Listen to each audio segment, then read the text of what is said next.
When I first came to Yellowstone, I'll never forget, I came over the Beartooth Pass and this panorama just opened up. And I remember my wife was with me at the time, and I took one look out and I just kind of looked out and I said, I'm never leaving this place. And that was back in 1985. And having one of the first underwater robots that could collect samples and take images for science, I was given a contract by NOAA to do work in Yellowstone Lake.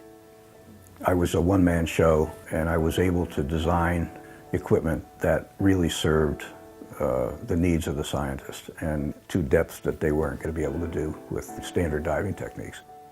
I loved being on the lake, and I loved seeing what was down there, and even using very low resolution cameras, the images were really just stunning. But I realized that the next 30 years is probably not going to be all me.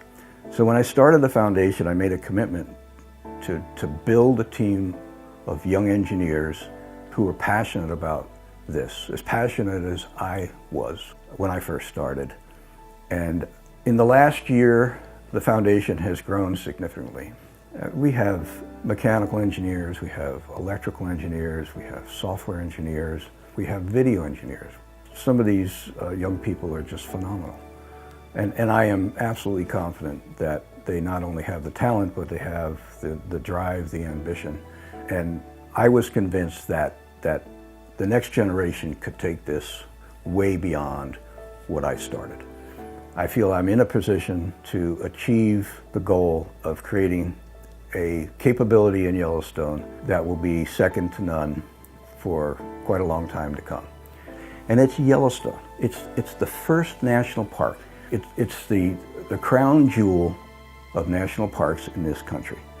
And it is our obligation to understand it, because the only way to protect it is to understand it. And this is a mission of the foundation. It's a mission of Yellowstone National Park, helping people to understand why these environments are important. So what we're asking for here is $100,000 to help create this robot, because in the end, the public is what benefits. And we have a donor who is willing to match dollar for dollar up to $100,000 to start with. And this is the kind of money we need to build this robot and put it on Yellowstone Lake and make it something that will serve the purpose of protecting the park for future generations.